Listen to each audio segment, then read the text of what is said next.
simple, cerdas, santai tapi berfaedah juga. Prodi komunikasi yang membangun negeri, berilmu dan beretika selalu kami junjung tinggi. Gak cuma teori tapi juga aksi, mari kita eksplorasi. Ini suara kampus, suara kita, podcast edukasi yang penuh cerita, ngomongin masa depan juga realita, dengan sopan santun gaya anak muda. Universitas Batu Raja, tempat kita bersuara, bareng prodi komunikasi kita bisa.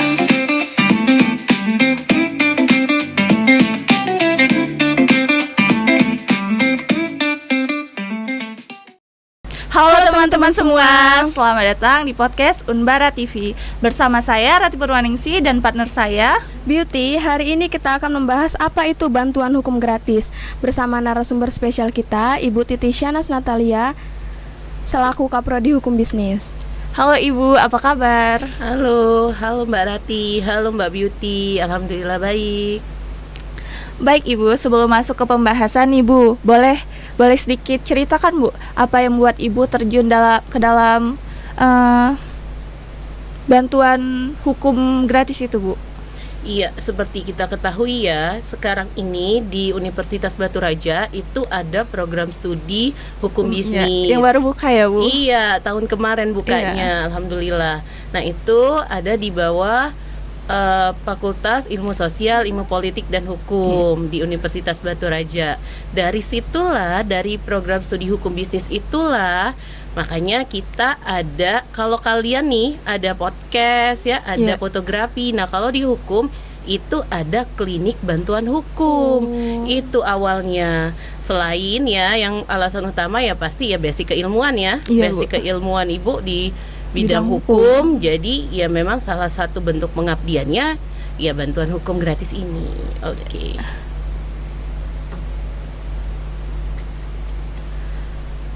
Kalau untuk bantuan hukum itu, bantuan hukum seperti apa Bu? Dan siapa saja yang bisa mendapatkan bantuan seperti itu? Oke, bantuan hukum ya, kita lihat bantuan hukum, buang dulu nih gratisnya gitu. Kalau bantuan hukum itu sebenarnya, kalau di bayangan kalian ya, yang awam hukum itu kayak yang, itu harus yang di pengadilan dan segala macamnya. Ternyata bantuan hukum itu bukan melulu ujung-ujungnya pengadilan, tapi kayak kayak negosiasi atau persiapan untuk pembuatan dokumen hukum, atau kita seperti ujung akhirnya itu adalah pengadilan. Nah itu jadi bukan hanya ini ya, kita lurusin dulu di bantuan hukumnya. Nah bantuan hukum ada yang berbayar, ada yang gratis. Seperti Ibu. Iya, untuk yang gratis itu sesuai dengan, ada aturan undang-undangnya Mbak. Aturan undang-undangnya itu ada di Undang-Undang Nomor 16 Tahun 2011 tentang bantuan hukum. Jadi orang-orang ya, kayak Mbak Beauty tanya tadi, orang-orang yang berhak mendapat bantuan hukum gratis itu adalah orang-orang yang memiliki kesulitan di bidang ekonomi. Jadi untuk mendapatkan bantuan hukum gratis itu harus ada syarat dan ketentuannya. Syarat dan ketentuannya itu salah satunya adalah adanya surat keterangan tanda tidak mampu dari kelurahan atau dinas terkait itu. Jadi Bu, yang bisa dapat bantuan hukum itu ternyata orang yang ekonominya sulit aja gitu. Ada kesulitan di bidang ekonomi? Tentu tidak ya, karena kayak bantuan hukum itu ya hak kita seluruh sebagai warga negara Indonesia, itu kita punya hak yang sama di mata hukum gitu. Tapi bedanya kalau dia tidak mempunyai kesulitan ekonomi, apakah bisa tuh dosen-dosen prodi hukum bisnis itu untuk membantu ya? Tentu saja bisa. Tapi kalau yang tadi itu non profit, sementara ini profit. Tapi tenang aja, karena basicnya bantuan hukum ya tentu saja biayanya itu akan lebih murah dibandingkan dengan pengacara-pengacara yang di luar sana. Oke, gitu. Jadi ini bukan buat hukum pidana aja ya, bisa perdata, keluarga, dan hukum-hukum lainnya kayak gitu ya Bu? Iya dong. Kalau permasalahan kita kan nggak melulu hukum pidana. Tahu nggak nih, kayak Mbak Rati, apa aja tuh yang pidana tuh, masalah pidana? pencurian. Iya, pencurian. Kemudian penganiayaan ringan tuh sering kan, tonjok-tonjokan. Atau narkotika. Ya kan nggak melulu soal itu. Apakah itu banyak yang terjadi? Iya. Tapi kayak perdata itu berarti masalah sewa menyewa, bisa utang piutang, wan prestasi. Nah, kalau di hukum keluarga tuh banyak juga ya, Iya, yang Bu. viral sekarang ya. Banyak Bu sekarang. Iya, yang itu masalah apa? Warisan. Iya, warisan. Kemudian dia warisan, ada perceraian, harta gono gini. Nah, itu masuk juga. Bisa semua, bisa dong. Bisa semua. Nah, kalau untuk konsultasinya sendiri nih Bu, kan banyak orang tuh bingung mau konsultasi, tapi itu tuh lewat apa? Jadi itu tuh harus lewat pengadilan dulu atau bisa menghubungi siapa atau ada cara lain Bu? Iya. Nah, untuk bantuan hukum itu nggak harus ke pengadilan dulu. Justru kebanyakan orang ya mendapat bantuan hukum, mencari bantuan hukum itu sebelum perkaranya itu di ranah persidangan, pengadilan. Jadi sebelumnya, karena kayak gini loh Mbak, ilustrasinya ya, Ibu jelasin sedikit. Kayak kita kalau misalnya nih Mbak Rati berperkara nih, terus pengen nih minta bantuan Pak Heru. Iya. Minta bantuan Pak Heru sebagai pengacara gitu, pendamping gitu kan. Kayak Pak, besok aku sidang nih, tolong Pak dampingi. Itu nggak sesimpel itu. Karena apa? Untuk misalnya Mbak Rati pengen Pak Heru itu mendampingi ya, memberikan bantuan hukum, itu harus ada surat kuasa. Nah, semuanya itu harus diurus dulu. Apalagi kalau yang mau yang itu tadi ya, bantuan hukum gratis tadi ya, surat menyuratnya harus lengkap dulu baru. Jadi bukan perkara kita udah puncaknya nih, udah di persidangan baru kita nyari pengacara. Ya, kita cari bantuan hukum, enggak, tapi sebelumnya itu lebih bagus. Kita harus siapin surat menyurat dulu ya Bu? Iya, administrasinya harus lengkap dulu. Kalau untuk di kampus kita Bu, apakah sudah ada layanan seperti itu? Iya, tadi kan Ibu sudah ini ya bilang ya, kita ada klinik bantuan hukum. Nah, kita menuju ke sana.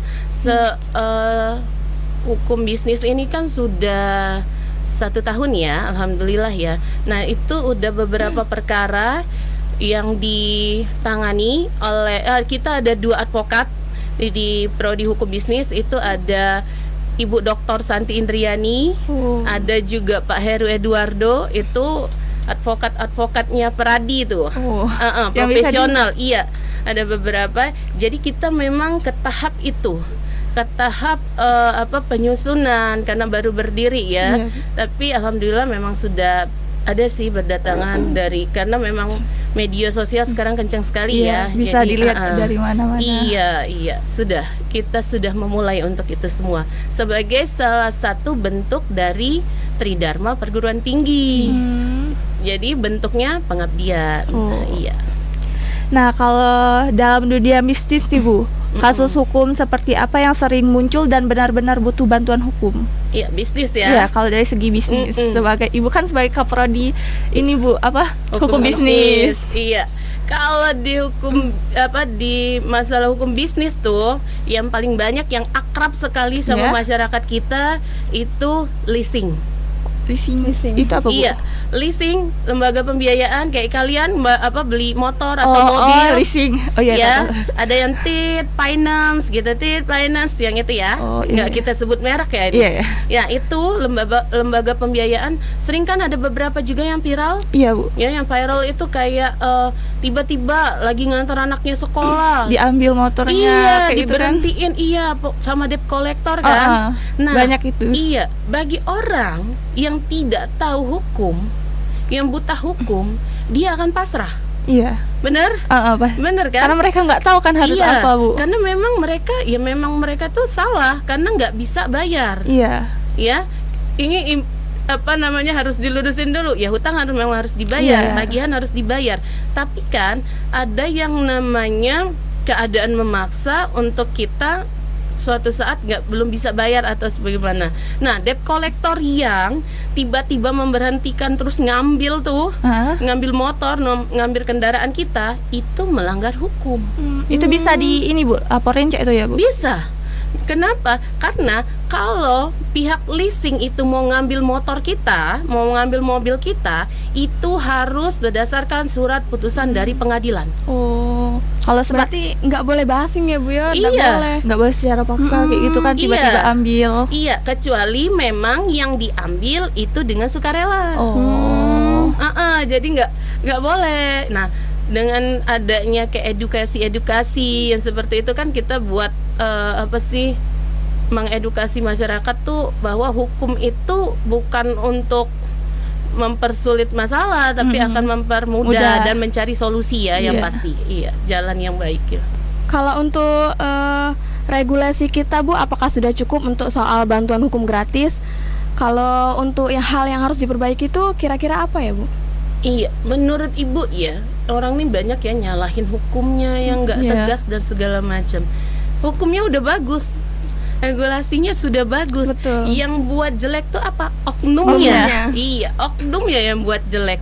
Jadi kayak di undang-undang tadi, Undang-Undang Nomor 16 Tahun 2011 tentang Iya. bantuan hukum itu sudah sangat amat sangat kompleks ya untuk ngebantu baik kita yang mengalami kesulitan baik perorangan maupun juga pelaku usaha. Tapi pelaku usahanya bukan pengusaha yang ini ya, Iya. tapi kayak yang memang lagi pilot atau lagi mengalami kesulitan keuangan, itu bisa kita bantu, ya bisa.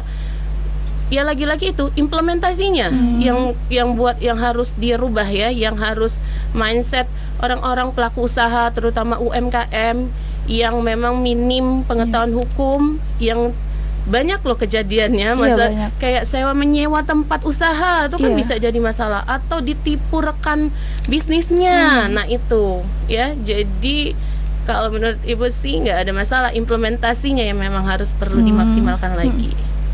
Nih Bu, tentu dalam memberikan bantuan hukum tuh ada tantangan kan Bu? Ya. Nah, boleh Ibu ceritakan tantangan apa yang Ibu hadapi dalam memberikan layanan bantuan hukum gratis ini Bu? Iya, tantangannya yang sudah pasti karena minimnya pengetahuan orang-orang masyarakat tentang hukum itu sendiri. Jadi iya, jadi orang tuh takut ya. Iya. Kalian aja pasti takut berurusan sama ini Hukum, karena kami betul. awam. Iya, karena awam hukum kan. Kayak kayak kalian aja ada polisi, nggak salah aja takut. Padahal nggak salah, kayak menghindar aja, kayak Iya. otomatis. Nah itu, jadi kayak tantangannya itu ya, Iya. jadi kurangnya edukasi masyarakat tentang hukum itu sendiri. Jadi hukum tuh kayak sesuatu yang menakutkan. Kemudian juga kurangnya kayak keterlibatan pihak-pihak terkait. Iya. Padahal kan ini kan bukan cuma tanggung jawab kita aja, tapi tanggung jawab semua aspek ya, kayak pemerintah, dunia pendidikan dan sebagainya. Itu sih tantangannya ya, tentang mengedukasinya itu. Kalau untuk cara Ibu mengedukasi masyarakat soal hukum itu seperti apa Bu? Ya, kalau kita sebagai akademisi, yang paling utama yaitu mengadakan penyuluhan atau sosialisasi.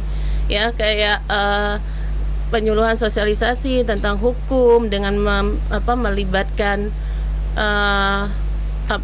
dengan melibatkan pemerintahan desanya atau paling itu ya untuk saat ini, untuk memberikan itu penyuluhan, kemudian melibatkan mahasiswa hukum bisnis itu sendiri untuk terjun ke lapangan. Ini nanti nih kayak di klinik bantuan hukum nanti bukan hanya Pak Heru, Bu Santi atau Ibu yang akan bisa terjun langsung gitu. Oh, mahasiswanya juga Iya, Bu nanti. mahasiswanya juga akan diajak, karena kan muaranya nanti ilmunya akan dibawa kemana, itu kan Langsung sudah dipraktekin kelihatan. ya Bu, Iya, supaya iya. mereka terbiasa kayak gitu kan Bu. Iya, benar sekali.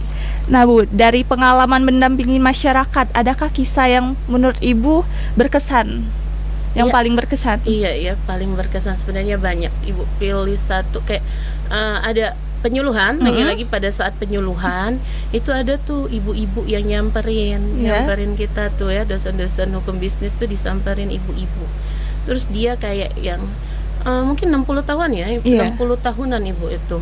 Terus ibu tuh resah, gelisah gitu ya, namanya ibu-ibu kayak suaminya sudah meninggal dan meninggalkan harta warisan.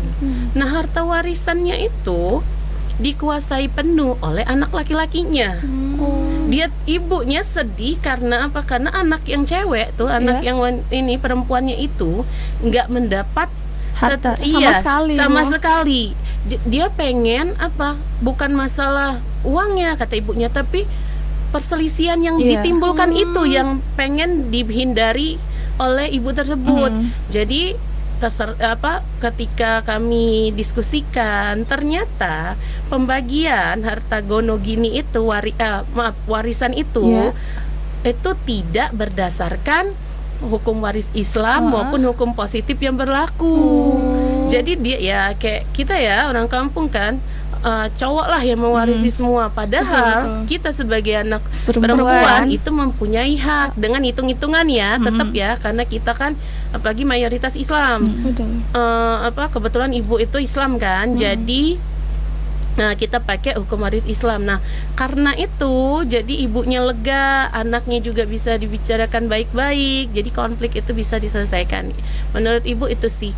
Karena apa ya? Yang membuat berkesan itu kayak ilmu yang kita pelajari nih bertahun-tahun ya, bisa diimplementasikan langsung ke masyarakat, walaupun nggak harus melalui pengadilan ya. Jadi dalam hukum itu penyelesaiannya itu ada litigasi dan non litigasi. Jadi ada yang di dalam pengadilan maupun di luar pengadilan. Jadi berakhir damai itu lebih indah. Kisah yang luar Iya. biasa ya, Bu.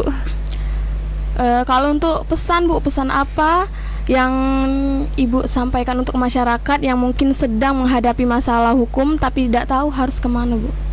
Iya, pesannya adalah kalau kita minta bantuan hukum itu bukan berarti tanda dari kelemahan. Ya, bukan juga tanda bahwa kita bersalah. Kita minta bantuan hukum itu untuk menyelesaikan masalah dengan cara yang lebih baik. Ya, dengan cara menghindari konflik berkepanjangan. Iya, jadi kenapa? Karena keadilan itu bukan cuma milik orang yang kuat, tapi keadilan itu milik orang yang mampu dan mau mempertahankannya. Iya, jadi insya Allah ya program studi hukum bisnis bisa mendampingi, iya insya Allah bisa mendampingi, membantu permasalahan hukum yang ada, terutama di masyarakat aku. Iya, jadi jangan lupa ya untuk bergabung di program studi hukum bisnis Fakultas Ilmu Sosial, Ilmu Politik dan Hukum Universitas Batu Raja. Ditunggu ya teman-teman. Nah, boleh nih yang mau gabung segera hubungin bisa di lewat apa, Bu? Bisa menghubunginya atau Iya, bisa lewat PMB. Kita ada PMB ya, penerimaan mahasiswa baru. Kemudian bisa juga di media sosial. Bisa nanti di melalui ini IG fakultas ya atau IG prodi. Silakan, boleh juga di ini hubungin Ibu, boleh. Kalau untuk teman-teman yang mau mendaftar KIP itu udah bisa, Bu ya? Untuk KIP hukum bisnis belum bisa ya Belum untuk bisa. tahun ini. Iya, insya Allah tahun depan. Tahun depan bisa. Iya. Nah, Bu, kira-kira Ditunggu ada saran tidak buat mahasiswa yang mau gabung nih ke prodi hukum bisnis? Iya, kalau sekarang ini kita itu hidup selalu berdampingan dengan hukum ya, yang pasti. Nah, setiap lini itu berdampingan dengan hukum. Jadi untuk mengedukasi biar lebih paham lagi hukum, bisa membantu sesama ataupun diri sendiri, ya Ibu tunggulah untuk bergabung. Karena ini menarik sekali ya, masuk ke program studi hukum bisnis ini menarik sekali. Nanti selain ada klinik bantuan hukum, di prodi hukum bisnis itu nanti ada peradilan semu. Pernah nonton kan? Apa tuh yang Desta tuh? Sitkomnya itu? Desta yang Main hakim sendiri. Oh iya, tahu. Nah, nanti nih kita akan ada ya, insya Allah itu akan segera dibangun itu ruang sidang semu. Jadi mahasiswa hukum bisnis itu nanti bisa belajar beracara, tentu saja dengan profesional yang ada. Nanti kita akan undang jaksa, hakim, ya, polisinya kita datangkan itu. Iya, jadi jangan ragu untuk bergabung ya teman-teman. Nih, Bu, apa saja dasar-dasar hukum yang sering diabaikan oleh masyarakat awam nih? Dasar-dasar hukum yang Sering diabaikan masyarakat awam. Kayak kita masyarakat itu kebanyakan menuntut menuntut haknya Iya, tanpa menunaikan, tanpa sadar bahwa ada tanggung jawab iya yang ada harus tanggung jawab yang harus penuhi dipenuhi terlebih dahulu sebelum mendapatkan hak mereka. Itu seringnya yang terabaikan itu. Jadi kayak kita ngeluh Mm-mm. kualitas jalan jelek, kemudian iya kan, Iya, betul, Bu. iya, kualitas jalan jelek, fasilitas umum jelek, Jelek. ngeluh semua. Ngeluh. Tapi apa yang dipakai, kendaraannya dipakai, taat pajak nggak, bayar pajak nggak? Mm. Orang yang ngendarain kendaraan bermotor itu ini nggak ada SIM nggak? SIM-nya benar-benar didapatkan dengan yang real, memang tesnya atau enggak? Nah itu yang sering diabaikan, yang kecil-kecil seperti itu ya. Jadi kita itulah pesan ibu, kayak yang kita harus sadar kewajiban kita untuk mendapatkan hak. Jadi kalau ingin Indonesia maju, ya harus taat pajak. Karena apa? Pembangunan terbesar ya, APBN dan APBD di Indonesia itu dasarnya adalah dari pajak itu sendiri. Jadi harus taat hukum pajaknya juga. Iya, itu masuk juga tuh di hukum bisnis ya. Apakah masyarakat masih ragu untuk datang meminta bantuan hukum, dan bagaimana cara merubah stigma itu, Bu? Stigma yang harus Stigma itu, iya. yang harus diubah. Iya, kayak itu tadi yang Ibu bilang, harus mengedukasinya pelan-pelan. Iya. Kemudian dalam mendengarkan cerita itu harus bukan kita menggurui, tapi kita hanya batasnya memberi solusi. Semua keputusan tetap pada klien yang ada. Jadi nggak merasa digurui ya kliennya. Betul, Bu. Iya, terus mengedukasinya ya, bukan berarti klien harus ada, masyarakat harus ada masalah dulu baru kita edukasi, enggak. Jadi harus memperbanyak, kayak Ibu mengubah stigmanya, yaitu harus memperluas jaringan kayak pengabdian ke desa-desa ya, yang minim pengetahuan hukumnya, yang memang banyak permasalahan hukum yang tidak diselesaikan baik-baik, yang jadinya nanti kriminal. Nah itu yang harus diminimalisir. Jadi harus mengubah pelaku hukum itu harus mengubah mindsetnya bahwa hukum itu menolong, hukum itu melindungi, bukan sebaliknya, bukan membuat masalah makin runyam gitu. Jadi mengedukasi itu sih. Nah Bu, adakah evaluasi atau testimoni dari masyarakat yang mendapatkan layanan bantuan hukum gratis? Iya, alhamdulillah ya, udah berapa kasus ya, tapi nggak bisa Ibu sebutkan ya, karena ada ininya ya, privasi ada juga ya, privasi kan? Dari klien ya. Alhamdulillah bisa diselesaikan dengan baik. Iya, dengan mendapatkan haknya sesuai dengan porsinya, ya. Karena permasalahannya itu masalah waktu itu perceraian yang berakhir dengan harta gono-gini. Jadi untuk melindungi hak-hak anak. Jadi perceraian bukan berarti anak jadi korban ya, tetap harus dilindungi. Nah itu sih yang ini, yang alhamdulillahnya ya. Apakah ada batasan dalam pemberian bantuan hukum gratis? Misalnya ada kasus yang tidak bisa Ibu tangani. Batasan sebenarnya kayak dokter aja, kayak nggak bisa bukan nggak kayak dokter, kayak nggak boleh nolak ya. Ini boleh. Batasannya paling kalau ngomongin yang gratis ya, kalau yang ngomongin gratis ya itu harus ada surat keterangan, keterangan tidak mampunya. Jadi kalau dia mampu ya harus beralih ke profit, tetap dilayanin kok, karena semua masyarakat itu baik kelas sosialnya apapun itu, jadi nggak ada yang kesenjangan sosial yang kayak lagi viral sekarang ini ya, nggak ada.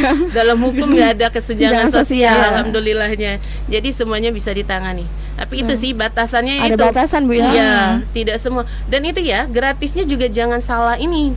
Jangan salah kaprah, karena gratis itu layanannya, layanan bantuan hukumnya. Berarti apa? Administrasi, misalnya untuk mengurus ke dinas-dinas atau terkait ya, kayak misalnya pengadilan. Kalau masuk pengadilan itu kan pasti ada biaya sidang dan segala macam. Nah, itu ditanggung oleh klien. Ibu, untuk peran teknologi atau media sosial dalam memperluas layanan hukum itu gimana Bu? Apakah apa ya? Mempengaruhi ya? Iya, mempengaruhi. Amat sangat mempengaruhi sekali. Ibu kayak terima kasih sekali ya Iya. sama media sosial sekarang Mempermudah ini ya, Bu? Iya, mempermudah sekali untuk mengedukasi. Uh-uh. Jadi kita nggak melulu harus mendatangi sampai pelosok-pelosok. Uh-uh. Sekarang pelosok-pelosok juga sinyal sudah alhamdulillah udah Iya. masuk Iya. ya. Lewat TikTok, lewat Instagram. Berarti ya. berdampak positif Iya. ya Bu? Alhamdulillah positif sekali untuk mengedukasi. Jadi kita kayak membuat melek masyarakat bahwa hukum tuh nggak serem gitu. Iya. Apakah sering terjadi kesalahan persepsi dengan istilah hukum gratis, Ibu? Iya itu Ayo. tadi ya, makanya ibu lurusin ya bahwa hukum gratis itu ada syarat dan ketentuannya. Ketentuan tadi. Memang dilindungi sama undang-undang, memang diatur sama undang-undang. Jadi nggak semua bisa dapat layanan bantuan hukum gratis. Dan juga bantuan hukum gratis itu kayak diskusi oke, gitu ya, kayak untuk mendampingi oke, tapi administrasi dan lain-lainnya ya tetap harus itu ditanggung oleh klien. Ada sih program-program pemerintah kayak subsidi silang, tapi itu belum rata ya, itu kekurangannya juga. Tapi sampai saat ini sih masyarakatnya bisa lah dibandingkan harus bayar lawyer secara profesional. mahal kan Waduh. lawyer. Ya lihat dong ini berliannya Hotman Paris ya. Itu dari hukum bisnis tuh. Berliannya Hotman Paris dari hukum bisnis. Iya. Bagaimana dia pengabdian dia tentang hukumnya? Itu kasus-kasus yang viral. Iya, kasus Viral kebanyakan apa? Pidana kan? Iya, dia mendapatkan berlian-berliannya, mobil mewahnya dari mana? Dari perkara hukum bisnis. Dalam pas maaf Bu, Ya, oke. pas ibu memberi bantuan hukum pernah nggak sih Bu ada yang menolak bantuan itu? Kasus yang ditolak, Ibu. Iya. Oh, ibu yang nolak Ibu gitu. yang nolak.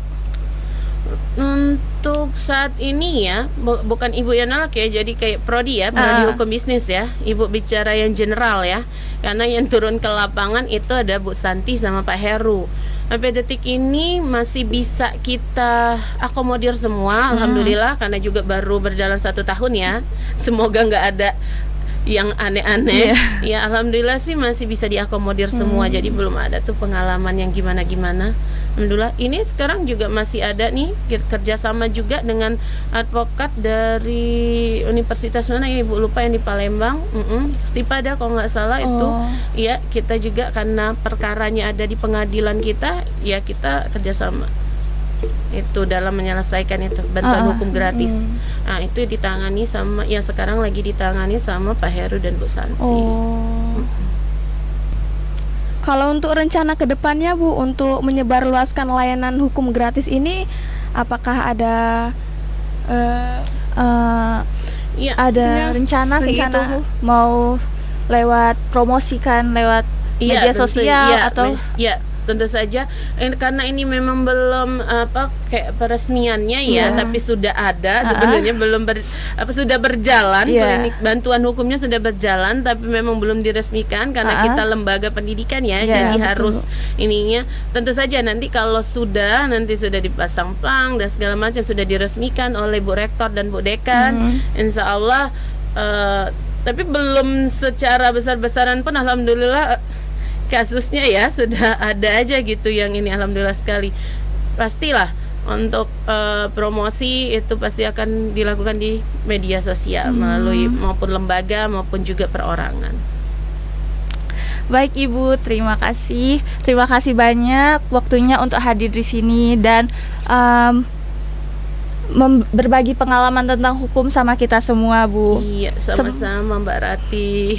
Semoga Ibu semakin sukses dalam memperjuangkan bantuan hukum untuk semua orang.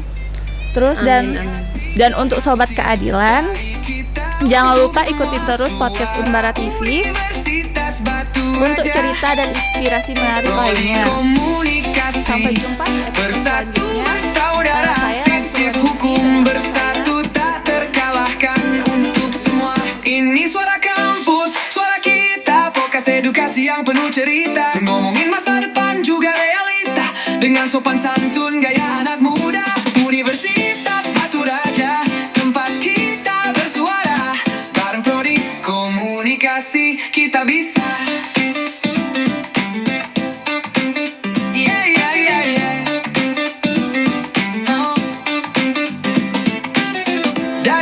hati dari kita untuk semua. Suara Universitas Batu Raja. Prodi Komunikasi, bersatu bersaudara. Visi hukum bersatu tak terkalahkan untuk semua.